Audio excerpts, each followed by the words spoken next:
ஜெபம். அன்பின் தகப்பனே, உம்மை நன்றியோடு துதிக்கிறோம் அப்பா, ஸ்தோத்தரிக்கிறோம், நன்றி செலுத்துகிறோம். உம்முடைய அன்புக்காக, உம்முடைய கிருபைக்காக, உம்முடைய இரக்கங்களுக்காக நன்றி அப்பா. சத்தியத்தையும் அறிவீர்கள், சத்தியம் உங்களை விடுதலையாக்கும் என்று உம்முடைய வார்த்தை சொல்லுகிறது. சத்திய ஆவியானவரே, சகல சத்தியத்திற்கு நேராக எங்களை வழி நடத்துகிறவரே, உமக்கு நன்றி செலுத்துகிறோம் அப்பா. ஆண்டவராகிய இயேசு கிறிஸ்து சிலுவையில் செய்து முடித்த சத்தியத்திற்கு நேராக எங்களை நீர் வழிநடத்தி கொண்டிருக்கிறீர். எங்களுக்கு என்ன என்ன தேவைகளோ எல்லாவற்றையும் நீர் சிலுவையில் செய்து முடித்திருக்கிறீர். கிறிஸ்துவுக்குள் ஒரு விசுவாசியின் அதிகாரத்தை, இடத்தை எங்களுக்கு நீர் கற்றுக் கொடுத்து கொண்டிருக்கிறீர். தடைகளை, மனக்கடினத்தை இயேசுவின் நாமத்தினாலே அப்புறப்படுத்துகிறேன். சத்தியத்தை அறிந்து கொள்ளக்கூடிய, அதை தாழ்மையாக ஏற்றுக்கொள்ளக்கூடிய உணர்வுள்ள இருதயங்களை எங்கள் ஒவ்வொருவருக்கும் நீர் தருகிறதற்காக நன்றி செலுத்துகிறேன். வார்த்தையாக நீர் கடந்து வருகிறதற்காக நன்றி. உம்முடைய வார்த்தையை நீர் அற்புதங்களினாலும் அடையாளங்களினாலும் உறுதிப்படுத்துகிறதற்காக நன்றி அப்பா. என்னை முழுமையாக அர்ப்பணிக்கிறேன். இயேசுவின் மூலம் ஜெபிக்கிறேன் நல்ல பிதாவே, ஆமேன். Praise the Lord. விசுவாசியின் அதிகாரத்தை சத்தியத்தின் அடிப்படையில் நாம் தியானித்து கொண்டிருக்கிறோம். கிறிஸ்துவுக்குள் ஒரு விசுவாசியின் அதிகாரம், அடையாளம், அவருக்கு என்ன இடம் கொடுக்கப்பட்டிருக்கிறது? இந்த அதிகாரத்தை நாம் தெரிந்து கொள்ளாத இடத்தில் அடிமையாக வாழ நேரிடும். அதனால்தான் ஆண்டவராகிய இயேசு கிறிஸ்து சொல்கிறார், நீங்கள் சத்தியத்தையும் அறிவீர்கள், சத்தியம் உங்களை விடுதலையாக்கும்.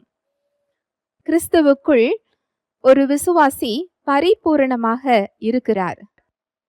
ஒரு விசுவாசியின் புதிய ஆவியில், மறுபடியும் பிறந்த அவரது ஆவியில், கிறிஸ்துவை மரித்தோரிலிருந்து எழப்பண்ணின வல்லமையுள்ள ஆவியானவர் என்றென்றைக்குமாக வாசம் செய்கிறார். உயிர்ப்பிக்கும் வல்லமை அவருக்குள் இருக்கிறது. இந்த உயிர்ப்பிக்கும் வல்லமையானது ஒரு விசுவாசியின் வாழ்வில் என்ன செய்ய காத்து கொண்டிருக்கிறது? இந்த உயிர்ப்பிக்கும் வல்லமையானது ஒரு விசுவாசியின் வாழ்க்கையில் உள்ள பாவ பழக்க வழக்கங்களை உடைத்து தேவனுக்கென்று வாழ வழிவகுக்கின்றது, வல்லமை கொடுக்கின்றது. வாசிக்கலாம், ரோமர் 6:11. அப்படியே நீங்களும் உங்களை பாவத்திற்கு மரித்தவர்களாகவும் நம்முடைய கர்த்தராகிய இயேசு கிறிஸ்துவுக்குள் தேவனுக்கென்று பிழைத்திருக்கிறவர்களாகவும் எண்ணிக்கொள்ளுங்கள். அப்படியே நீங்களும் உங்களை பாவத்திற்கு மரித்தவர்களாகவும் நம்முடைய கர்த்தராகிய இயேசு கிறிஸ்துவுக்குள் தேவனுக்கு என்று பிழைத்திருக்கின்றவர்களாகவும் எண்ணிக்கொள்ளுங்கள். கிருபை என்பது நாம் என்ன வேண்டுமானாலும் செய்து கொள்ளலாம் என்பதற்கான அனுமதி இல்லை. பாவத்திலிருந்து விடுதலை கொடுக்கப்பட்டிருக்கின்றதே தவிர பாவம் செய்வதற்கான அனுமதியை அது கொடுக்கவில்லை. எத்தனை முறை விழுந்தாலும் அதில் நமக்கு மன்னிப்பு கொடுக்கப்பட்டிருக்கின்றதே தவிர கிருபை நாம் பரிசுத்தமாக வாழ நமக்கு கற்று தருகிறது. பாவத்திற்கு நமக்கு மன்னிப்பை மாத்திரம் அது கொடுக்கவில்லை, பாவத்தை மேற்கொள்ளக்கூடிய வல்லமையை நமக்கு கிருபை கொடுக்கிறது. ஆவியில் மரித்திருந்த நம்மை உயிர்ப்பித்து தேவனுடைய பரிசுத்தத்தையும் நீதியையும் இயல்பையும் நமக்கு கொடுத்து அவற்றை நமக்கு கற்றுக் கொடுத்து அவரது வழிகளில் பலப்படுத்தி நடத்தி செல்வதற்காக ஆவியானவர் உயிர்ப்பிக்கும் வல்லமையோடு நமக்குள் காத்து கொண்டிருக்கிறார். கிருபை என்பது இதுதான். தேவன் கிறிஸ்துவுக்குள் நம்மை பார்க்கிறார். நம்மை பாவியாக பார்க்கவில்லை, நம்மை நீதிமானாக பார்க்கிறார், நம்மை பரிசுத்தமாக பார்க்கிறார். ஒரே பலியினாலே நம்மை என்றென்றைக்குமாக பூரணப்படுத்தி இருக்கிறார். இந்த அடையாளம் நாம் பாவத்தில் வாழ்வதற்காக கொடுக்கப்படவில்லை. பாவத்தை மேற்கொண்டு அவரது வழிகளில் நடப்பதற்காக அது கொடுக்கப்பட்டிருக்கிறது. உலகத்தையே படைத்தவர் நமக்குள் இருந்தும் நமக்கு பாவத்திலிருந்து, சாபத்திலிருந்து, நோய்களிலிருந்து, பிசாசின் கட்டுகளிலிருந்து விடுதலை கொடுக்கப்பட்டிருந்தும், தேவ வாழ்வு நமக்கு கொடுக்கப்பட்டிருந்தும் ஏன் ஒரு விசுவாசியால் அவற்றை அனுபவிக்க முடியவில்லை என்றால், ஒன்று அறியாமை. நமக்கு சிலுவையில் என்ன கொடுக்கப்பட்டிருக்கிறது? கிறிஸ்துவுக்குள் நமக்கான அடையாளம் என்ன, உரிமைகள் என்ன, அதிகாரம் என்ன என்ற சத்திய அறிவு இல்லாமையினால்.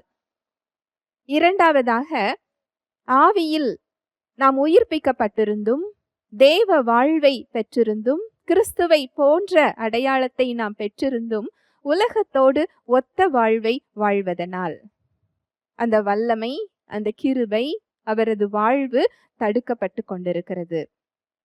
ஒரு விசுவாசி பாவத்தில் வாழ அழைக்கப்படவில்லை. ஒரு விசுவாசி பாவத்தோடு போராட அழைக்கப்படவில்லை. ஒரு விசுவாசி பரிசுத்தமாக வாழ அழைக்கப்படுகிறார். உலகத்தோடு ஒத்த வேஷம் தரித்து கொள்ள அவர் அழைக்கப்படவில்லை. பிரித்தெடுக்கப்பட்ட வாழ்வை வாழ அழைக்கப்படுகிறார். தேவனுடைய சித்தம் இதுதான். ஒரு விசுவாசியின் வாழ்வில் தேவனுடைய சித்தம் இதுதான். அதனால் நாம் பாவத்தோடு வாழ முடியாது. தேவன் ஒரு காரியத்தை விரும்புகிறார் என்றால் அதற்கான வல்லமையையும் இயல்பையும் நமக்கு அவர் கொடுத்திருக்கிறார். நாம் வாசிக்கலாம் ரோமர் 6:11. அப்படியே நீங்களும் உங்களை பாவத்திற்கு மரித்தவர்களாகவும் நம்முடைய கர்த்தராகிய இயேசு கிறிஸ்துவுக்குள் தேவனுக்கென்று பிழைத்திருக்கிறவர்களாகவும் எண்ணிக்கொள்ளுங்கள். அப்படியே நீங்களும் உங்களை பாவத்திற்கு மரித்தவர்களாகவும் நம்முடைய கர்த்தராகிய இயேசு கிறிஸ்துவுக்குள் தேவனுக்கு என்று பிழைத்திருக்கிறவர்களாகவும் எண்ணிக் கொள்ளுங்கள். ஏனென்றால் ரோமர் 6:14 வாசிக்கலாம். நீங்கள் நியாய பிரமாணத்திற்கு கீழ்ப்பட்டிராமல் கிருபைக்கு கீழ்ப்பட்டிருக்கிறபடியால் பாவம் உங்களை மேற்கொள்ள மாட்டாது. நீங்கள் நியாய பிரமாணத்திற்கு கீழ்ப்பட்டிராமல் கிருபைக்கு கீழ்ப்பட்டிருக்கின்றபடியால் பாவம் உங்களை மேற்கொள்ள மாட்டாது. இந்த பாவ பழக்க வழக்கத்திலிருந்து, பாவ காரியங்களிலிருந்து நம்முடைய பலத்தில் தேவன் போராடச் சொல்லவில்லை. அந்த பாவ இயல்பு, அந்த பாவ விருப்பம், அந்த பாவத்திற்கான ஆற்றல் சிலுவையில் கிறிஸ்துவோடு கூட அறையப்பட்டிருக்கிறது. இந்த பாவ இயல்பு கிறிஸ்துவோடு கூட சிலுவையில் மரணத்தை ஏற்றுக்கொண்டிருக்கிறது, மரித்திருக்கிறது. அதனால்தான் நாம் கிறிஸ்துவுக்குள் மரித்து அவர் உயிரோடு எழுந்திருக்கும் பொழுது அவரோடு கூட நாம் உயிர்ப்பிக்கப்பட்டிருக்கிறோம் என்று சத்தியம் சொல்கிறது. நம்முடைய பலத்தில் இதை அவர் போராட சொல்லவில்லை. இந்த பாவத்திற்கு நான் மரிக்க வேண்டும், இந்த பாவத்தை நான் எப்படியாவது மேற்கொள்ள வேண்டும், எப்படியாவது இதிலிருந்து வெளியே வர வேண்டும் என்று நீங்கள் உங்கள் மாம்சத்தோடு போராட வேண்டிய தேவை இல்லை. அந்த பாவ இயல்பு ஏற்கனவே சிலுவையில் மரித்திருக்கிறது. அந்த பாவம் செய்யக்கூடிய ஆற்றல் உங்களிடத்தில் இல்லை. இதனுடைய பொருள் அதுதான். நீங்கள் நியாய பிரமாணத்திற்கு கீழ்ப்பட்டிராமல் என்று சத்தியம் சொல்கிறது. அப்படி என்றால் நான் பாவத்தை விட்டு மேற்கொள்ள வேண்டும், போராட வேண்டும் என்று நீங்கள் உங்கள் பலத்தில் நிற்பதை அது குறிக்கிறது. நியாய பிரமாணம் எப்பொழுதுமே நம் பலத்தில் நிற்கச் சொல்லும். நம் பலத்தில் அந்த கட்டளைகளை கடைபிடிக்கச் சொல்லும். நியாய பிரமாணத்தில் தவறு ஏதும் இல்லை. அது பரிசுத்தமானது, அது நியாயம் உள்ளது, அது தேவனுடைய கற்பனை, அவருடைய ஸ்டாண்டர்ட், அவருடைய தரம். ஆனால் அது நம் பலத்தை கேட்கிறது. நம்முடைய இயலாமையையும் நம்முடைய இயல்பையும் மீட்பரின் தேவையையும் அது உணர்த்துவதற்காக அது கொடுக்கப்பட்டது. நீங்கள் எப்பொழுதெல்லாம் உங்கள் பலத்தில் நிற்கிறீர்களோ நீங்கள் நியாயப்பிரமாணத்திற்கு கீழானவர்களாக நிற்கின்றீர்கள். வசனம் தெளிவாக சொல்லுகிறது, நீங்கள் நியாயப்பிரமாணத்திற்கு கீழ்ப்பட்டிராமல் கிருபைக்கு கீழ்ப்பட்டிருக்கின்றபடியால் பாவம் உங்களை மேற்கொள்ள மாட்டாது. கிருபைக்கு கீழ்ப்பட்டிருக்கின்றபடியால் என்றால் இயேசு கிறிஸ்து சிலுவையில் என்ன செய்து முடித்திருக்கிறாரோ அதை அறிந்து கொண்டு அதை விசுவாசிப்பது. உங்களுக்குள் இருக்கும் ஆவியானவரை சார்ந்து கொள்வது. இனி நான் அல்ல, கிறிஸ்துவே என்று அவரை பற்றி பிடித்து கொள்வது. அவர் சிலுவையில் என்ன செய்து முடித்திருக்கிறாரோ அந்த வசனங்களை, அந்த வார்த்தைகளை, சத்தியத்தை உறுதியாக நம்பி அதை ஏற்றுக்கொள்வது. இதுதான் கிருபைக்கு கீழ்ப்படிவது. நீங்கள் உங்கள் பலத்தில் நிற்காமல் கிருபைக்கு கீழ்ப்படியும் பொழுது ஏற்கனவே மரித்திருக்கின்ற பாவ ஆற்றல் உங்களுடைய சிந்தனைகளையும் உங்கள் சரீரத்தையும் பற்றி கொள்ளாதபடிக்கு அது உங்களை விட்டு வெளியேறுவதை பார்க்க முடியும். ஹல்லேலூயா, பிரைஸ் தி லார்ட். வாசிக்கலாம் ரோமர் 6:11. அப்படியே நீங்களும் உங்களை பாவத்திற்கு மரித்தவர்களாகவும் நம்முடைய கர்த்தராகிய இயேசு கிறிஸ்துவுக்குள் தேவனுக்கென்று பிழைத்திருக்கிறவர்களாகவும் எண்ணிக்கொள்ளுங்கள். அப்படியே நீங்களும் உங்களை பாவத்திற்கு மரித்தவர்களாகவும் நம்முடைய கர்த்தராகிய இயேசு கிறிஸ்துவுக்குள் தேவனுக்கென்று பிழைத்திருக்கிறவர்களாகவும் எண்ணிக்கொள்ளுங்கள். ரோமர் 6:6 மறுபடியும் வாசிக்கலாம். நாம் இனி பாவத்துக்கு ஊழியம் செய்யாதபடிக்கு பாவ சரீரம் ஒளிந்து போகும் பொருட்டாக நம்முடைய பழைய மனுஷன் அவரோடே கூட சிலுவையில் அறையப்பட்டதென்று அறிந்திருக்கிறோம். நாம் இனி பாவத்துக்கு ஊழியம் செய்யாதபடிக்கு பாவ சரீரம் ஒளிந்து போகும் பொருட்டாக நம்முடைய பழைய மனுஷன் அவரோடே கூட சிலுவையில் அறையப்பட்டதென்று அறிந்திருக்கிறோம். நாம் பாவத்துக்கு ஊழியம் செய்யாதபடிக்கு, நம்ம பாவ செயல்களோடு நின்று கொண்டிருந்தோம் என்றால் பாவத்துக்கு நாம் ஊழியம் செய்து கொண்டிருக்கிறோம். அதற்கு அடிமையாக நாம் நின்று கொண்டிருக்கிறோம். ஆனால் சத்தியம் சொல்லுகிறது, ஒரு விசுவாசியை குறித்து, ஒரு விசுவாசியின் அடையாளத்தை குறித்து சத்தியம் என்ன சொல்லுகிறது என்றால், நாம் இனி பாவத்துக்கு ஊழியம் செய்யாதபடிக்கு பாவ சரீரம் ஒளிந்து போகும் பொருட்டாக நம்முடைய பழைய மனுஷன் அவரோடே கூட சிலுவையில் அறையப்பட்டதென்று அறிந்திருக்கின்றோம். ஒரு விசுவாசியின் அடையாளம் இதுதான். பாவ சரீரம் ஒளிந்து போகும்படியாக பழைய மனுஷன் கிறிஸ்துவோடு கூட சிலுவையில் அறையப்பட்டாயிற்று. இதை நீங்கள் அறிந்து கொள்ளும் பொழுது உங்கள் மாம்சத்தோடு நீங்கள் போராட மாட்டீர்கள். உங்களுடைய ஆவிக்குரிய அடையாளத்தை நீங்கள் அறிந்து கொள்ளும் பொழுது உங்களால் எளிதாக கிருபையை பற்றி பிடித்து கொள்ள முடியும். அந்த பாவத்தோடு உங்களை அடையாளப்படுத்தி பார்க்க மாட்டீர்கள். இப்பொழுது வாசிக்கலாம் ரோமர் 6:11. அப்படியே நீங்களும் உங்களை பாவத்திற்கு மரித்தவர்களாகவும் நம்முடைய கர்த்தராகிய இயேசு கிறிஸ்துவுக்குள் தேவனுக்கென்று பிழைத்திருக்கிறவர்களாகவும் எண்ணிக்கொள்ளுங்கள். அப்படியே நீங்களும் உங்களை பாவத்திற்கு மரித்தவர்களாகவும் நம்முடைய கர்த்தராகிய இயேசு கிறிஸ்துவுக்குள் தேவனுக்கு என்று பிழைத்திருக்கிறவர்களாகவும் எண்ணிக்கொள்ளுங்கள். நன்றாக கவனியுங்கள். நீங்கள் ஒரு பாவ செயல்களில் இருக்கும் பொழுது உங்களுடைய சூழ்நிலைகளும் உங்களுடைய உணர்வுகளும் உங்கள் சிந்தனைகளும் உங்களுக்கு கிறிஸ்துவின் அடையாளத்தை சொல்லாது. கிறிஸ்துவுக்குள்ளான உங்களது அதிகாரத்தையும் இடத்தையும் அது உங்களுக்கு உணர்த்தாது. நீங்கள்தான். அப்படியே நீங்களும் உங்களை பாவத்திற்கு மரித்தவர்களாகவும் நம்முடைய கர்த்தராகிய இயேசு கிறிஸ்துவுக்குள் தேவனுக்கென்று பிழைத்திருக்கிறவர்களாகவும் எண்ணிக்கொள்ளுங்கள். நாம் தாம் எப்படி எண்ண வேண்டும் என்றால், நான் பாவத்திற்கு மரித்திருக்கிறேன், நம்முடைய கர்த்தராகிய இயேசு கிறிஸ்துவுக்குள் தேவனுக்கென்று பிழைத்திருக்கின்றேன் என்று எண்ணிக்கொள்ள வேண்டும். ஹல்லேலூயா, பிரைஸ் தி லார்ட். இந்த எண்ணிக்கொள்ளுகிறது என்ற வார்த்தைக்கு ஆங்கிலத்தில் என்ன சொல்லப்பட்டிருக்கிறது என்றால், நம்புவது. அதை உண்மை என்று ஏற்றுக்கொண்டு நம்புவது என்ற அர்த்தத்தில் சொல்லப்பட்டிருக்கிறது.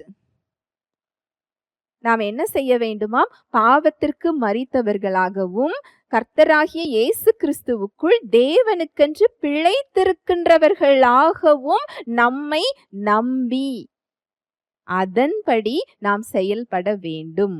இந்த எண்ணிக்கொள்ளுங்கள் என்ற வார்த்தைக்கு அதுதான் பொருள். பாவத்தினுடைய வல்லமை நமக்குள் மரித்திருக்கிறது. அது உயிரோடு இல்லை. அது செயல்படும் இடத்தில் இல்லை. எப்படி ஒரு செத்து போன ஒரு பாம்பு உயிரோடு எழுந்து வர முடியாதோ, அதுபோல இந்த பாவ ஆற்றல் உங்களுக்குள் மறுபடியும் உயிர்ப்பை பெற முடியாது. அது சிலுவையில் மரித்து போய் இருக்கிறது. இப்பொழுது நீங்கள் பிழைத்திருக்கின்றதோ இயேசு கிறிஸ்துவுக்குள் தேவனுக்கென்று மறுபடியும் உயிர்ப்பிக்கப்பட்டிருக்கிறீர்கள். தேவனுக்கென்று நீங்கள் உயிர்ப்பிக்கப்பட்டிருக்கிறீர்கள். அதைதான் பவுல் சொல்லுகிறார், நீங்கள் கிரயத்திற்கு கொல்லப்பட்டிருக்கின்றீர்களே, நீங்கள் உங்களுடையவர்கள் அல்லவென்றும் பரிசுத்த ஆவியானவர் தங்கி இருக்கின்ற ஆலயமாய் இருக்கிறீர்கள் என்றும் நீங்கள் அறியீர்களா? நீங்கள் விலை கொடுத்து வாங்கப்பட்டிருக்கின்றீர்களே. நாம் ஒருவரால் விலை கொடுத்து வாங்கப்பட்டிருக்கிறோம். ஒரு இடத்தில் நாம் அடிமையாக மீட்கவே முடியாத இடத்தில் நின்று கொண்டிருந்தோம். நம்மை படைத்தவர் அடிமையின் கோலம் எடுத்து மனிதனாக இறங்கி வந்து, அவர் தங்கமோ பொன்னோ பொருளோ கொடுத்து அவர் வாங்கவில்லை. தம்முடைய சொந்த இரத்தத்தினால் விலை கிரயமாக கொடுத்து நம்மை அவர் மீட்டு எடுத்திருக்கிறார். நீங்கள் கிரயத்திற்கு கொல்லப்பட்டிருக்கின்றீர்கள், விலை கொடுத்து வாங்கப்பட்டிருக்கின்றீர்கள். நீங்கள் உங்களுடையவர்கள் அல்ல. உண்மை அது மாத்திரமல்ல. நாம் நம்முடையவர்கள் அல்ல என்பது மாத்திரம் உண்மை அல்ல. நாம் தேவனுடையவர்களாக இருக்கின்றோம். தேவனுக்கென்று உயிர்ப்பிக்கப்பட்டவர்களாக இருக்கின்றோம். அவர் தங்கி இருக்கின்ற ஆலயமாக நாம் இருக்கின்றோம். இப்படி நம்மை எண்ணிக்கொள்ள வேண்டும். நான் பாவத்திற்கு மரித்திருக்கிறேன், தேவனுக்கென்று உயிர்ப்பித்திருக்கிறேன், நான் விலை கொடுத்து வாங்கப்பட்டிருக்கிறேன், அவர் தங்கி இருக்கின்ற ஆலயமாக நான் இருக்கிறேன், நான் ஒரு புதிய சிருஷ்டியாக இருக்கிறேன், தேவ சாயலை நான் பெற்றிருக்கின்றேன் என்று எண்ணிக்கொள்ள வேண்டும். இந்த உண்மையை, இந்த சத்தியத்தை ஏற்றுக்கொண்டு அதை நம்பி அதில் செயல்பட வேண்டும். இதுதான் எண்ணிக்கொள்ளுங்கள் என்ற வார்த்தையின் பொருள்.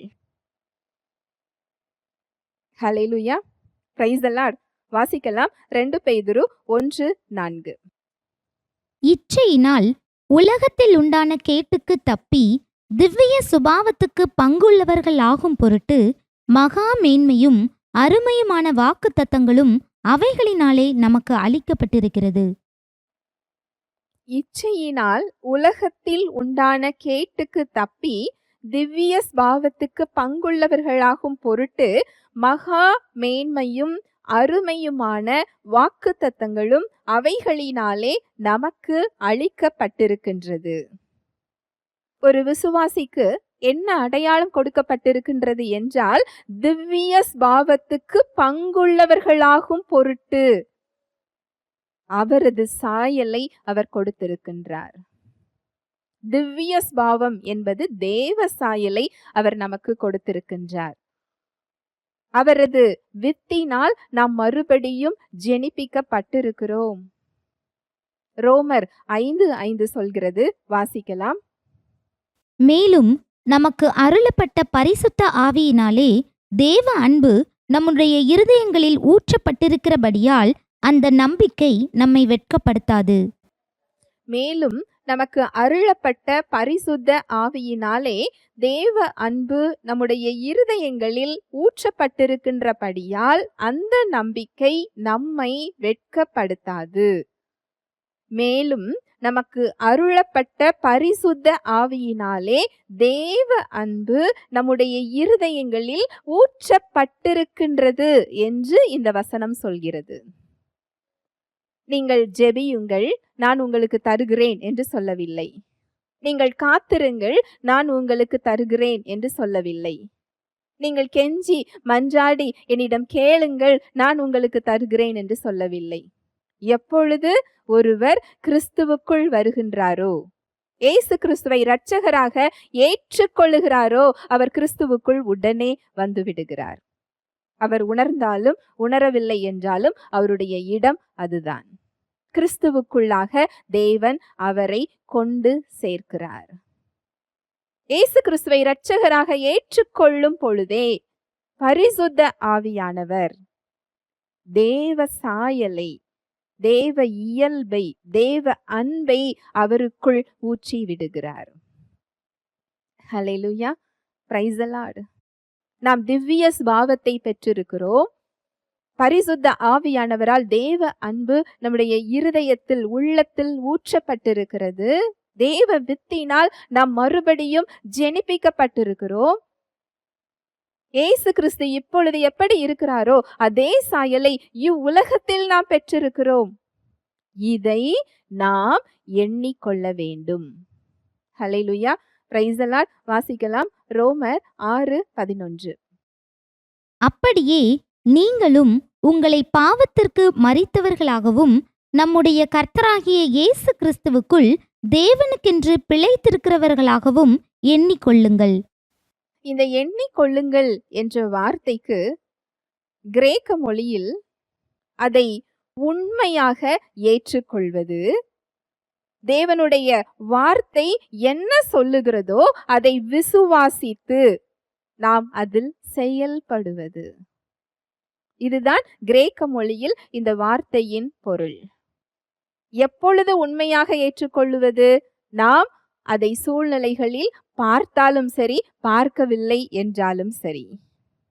நம்முடைய உணர்வுகளும் சூழ்நிலைகளும் நமக்கு என்ன சொன்னாலும் சரி, நம்மை குறித்து, நம் சூழ்நிலைகளை குறித்து, பாவத்தை குறித்து, பிசாசை குறித்து, தேவனை குறித்து அவரது வார்த்தை என்ன சொல்லுகிறதோ அதை அப்படியே உண்மை என்று ஏற்றுக்கொண்டு அதில் செயல்படுவது. அதுதான் எண்ணிக்கொள்ளுங்கள். நாம் நம்புவது என்றால் ஆமாம் அது உண்மைதான் என்று அதை ஏற்றுக்கொள்வது, அக்செப்டன்ஸ், அதை ஏற்றுக்கொள்வது என்று நாம் நினைக்கிறோம். ஆனால் வேதத்தில் நம்புவது என்பது செயல்படுவது. ஏற்றுக்கொள்வது மாத்திரம் இல்லை, அது ஒரு ஆரம்பம்தான். நம்புவது என்பது செயல்படுவது. நம்மை குறித்து, பாவத்தை குறித்து, சூழ்நிலைகளை குறித்து, தேவனை குறித்து என்ன சொல்லப்பட்டிருக்கிறதோ நாம் உணர்ந்தாலும் உணரவில்லை என்றாலும், நம்மால் நம்ப முடியவில்லை என்றாலும், நம்முடைய சூழ்நிலைகள் அதை சொல்லவில்லை என்றாலும் அந்த சத்தியத்தை அப்படியே ஏற்றுக்கொண்டு அதில் செயல்படுவது. ஹல்லேலூயா, பிரைஸ் தி லார்ட். தேவனுடைய வார்த்தையை ஒத்துக்கொள்வது.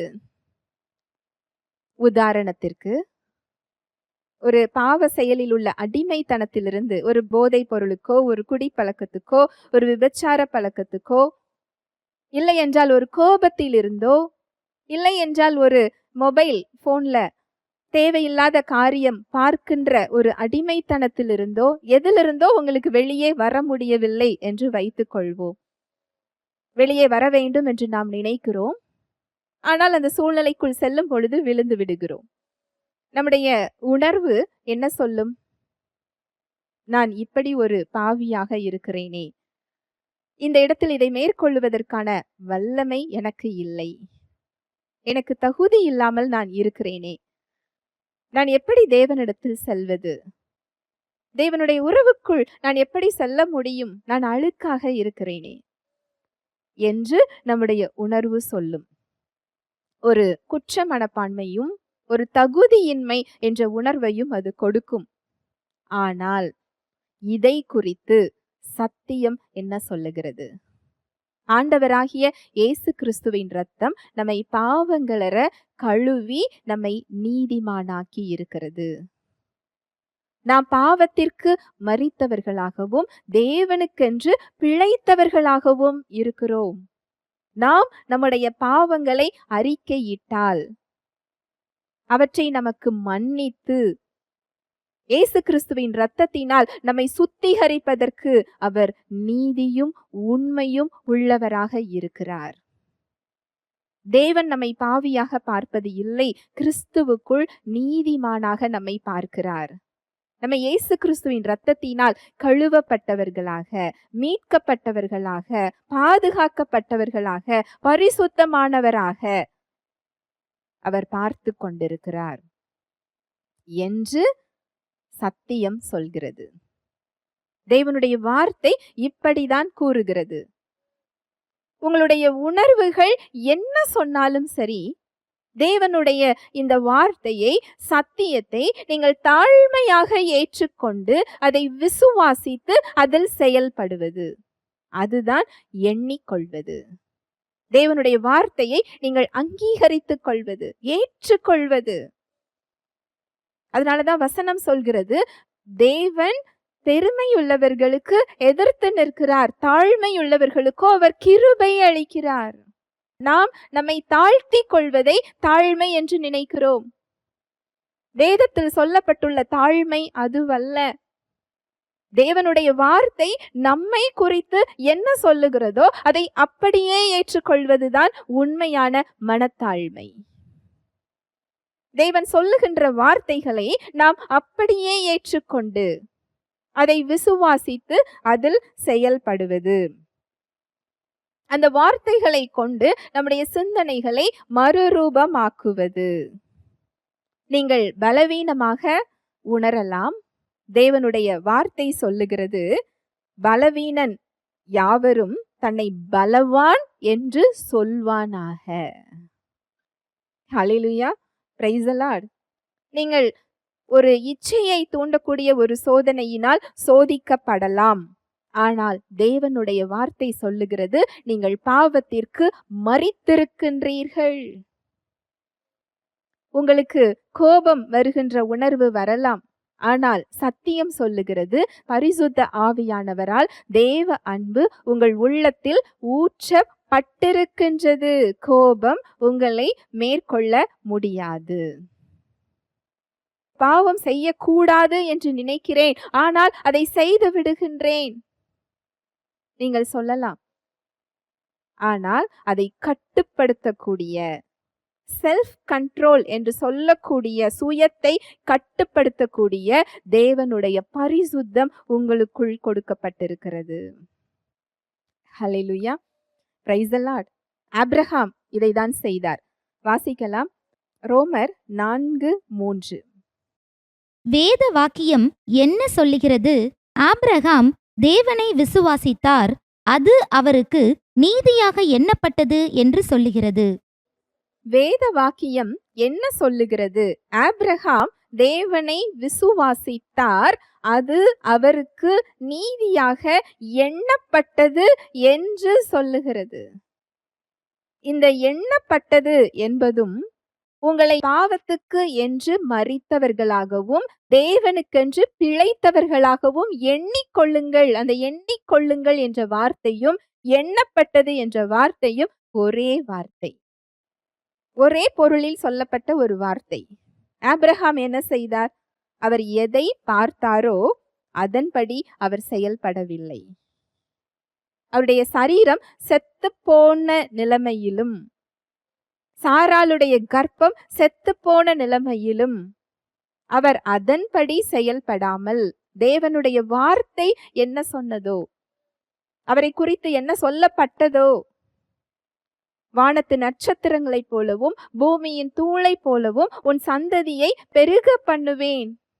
பூமியில் உள்ள வம்சங்கள் எல்லாம் உனக்குள் ஆசீர்வதிக்கப்படும் என்று தேவனுடைய வார்த்தையின்படி தன்னை அவர் எண்ணிக்கொண்டார். இந்த விசுவாசம் அவருக்கு நீதியாக எண்ணப்பட்டது, கணக்கிடப்பட்டது. ஹல்லேலூயா, பிரைஸ் தி லார்ட். ஆபிரகாம் தன்னுடைய பலவீனத்தை காட்டிலும், தன்னுடைய மரித்து போன சரீரத்தை காட்டிலும், மரித்து போன சாராளுடைய கர்ப்பத்தை காட்டிலும் தேவனுடைய வார்த்தையை அதிக உண்மையாக நம்பி ஏற்றுக்கொண்டு அதில் செயல்பட்டார். இதுதான் விசுவாசம். இந்த எண்ணிக்கொள்ளுவது என்பதன் பொருள் அதுதான். தேவனுடைய வார்த்தையை நம்முடைய உணர்வுகளை காட்டிலும், சூழ்நிலைகளை காட்டிலும், நம்முடைய பலவீனங்களை காட்டிலும், பாவ அடிமைத்தனத்தை காட்டிலும் அவரது வார்த்தையை அதிக உண்மையாக ஏற்றுக்கொண்டு அதில் செயல்படும் பொழுது உயிர்ப்பிக்கும் ஆவியானவர், உயிர்ப்பிக்கும் வல்லமையின் மூலம் பாவ பழக்க வழக்கங்களை உடைத்து தேவனுக்கென்று உங்களை வாழச் செய்கிறவராக உங்களுக்குள் அவர் செயல்பட்டு கொண்டிருக்கிறார். ஹல்லேலூயா, பிரைஸ் தி லார்ட். அந்த அடிமைத்தனத்தோடு நம்மை அடையாளப்படுத்தாமல் தேவனுடைய வார்த்தையின்படி நம்மை அடையாளப்படுத்தி பார்ப்பது. அந்த அடிமைத்தனத்தோடு நம்மை அடையாளப்படுத்தாமல் தேவனுடைய வார்த்தையை நம்பி ஏற்றுக்கொண்டு அந்த அடையாளத்தின்படி நாம் செயல்பட ஆரம்பிப்பது. இது நம் சிந்தனையில ஏற்படுகிற ஒரு மாற்றம் தான். தேவனுடைய வார்த்தையை நீங்க உங்க சிந்தனைகளுக்கு கொடுக்க கொடுக்க, சத்தியத்தை நீங்கள் உங்கள் சிந்தனைக்கு உணவாக கொடுக்க கொடுக்க ஆவியானவர் இந்த சிந்தையை மாற்றுகிறார். உங்களுக்கு புதிய விருப்பத்தை அவர் கொடுக்கிறவராக இருக்கிறார். அந்த பழக்கத்தை அவர் உடைக்கிறவராகவும் இருக்கிறார். ஹல்லேலூயா, பிரைஸ் தி லார்ட். ஜெபிக்கலாம்.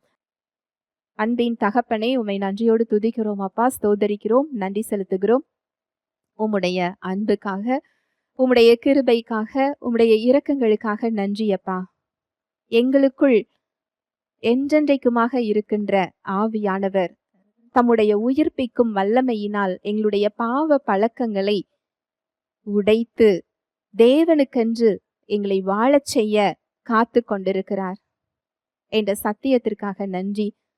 ஒரு விசுவாசியாக கிறிஸ்துவுக்குள் இந்த அடையாளம் எங்களுக்கு கொடுக்கப்பட்டிருக்கிறது என்று நாங்கள் இன்று அறிந்து கொண்டோம். நாங்கள் மாற வேண்டிய இடங்களை எங்களுக்கு சுட்டி காண்பித்ததற்காக நன்றி. தாழ்மையாக ஏற்றுக்கொள்ளுகிறோம், கிருபைக்கு கீழ்ப்படுகிறோம், ஆவியானவரை சார்ந்து கொள்ளுகிறோம். இதை கேட்டுக்கொண்டிருக்கிற ஒவ்வொரு சகோதர சகோதரிகளையும் உடைய கரத்தில் தருகிறேன். எந்த இடத்தில் பலவீனங்களோடு நிற்கிறார்களோ உடைய உயிர்ப்பிக்கும் வல்லமை அதில் அவர்களை மேற்கொள்ளச் செய்கிறதற்காக நன்றி. உம்முடைய வல்லமையையும் வாழ்வையும் அவர்கள் வாழ்வில் பெற்றுக்கொள்கிறதற்காக நன்றி. விடுதலையை அவர்கள் பெற்றுக்கொள்கிறதற்காக நன்றி. இயேசுவின் நாமத்தினாலே ஜெபிக்கிறேன் நல்ல பிதாவே, ஆமென்.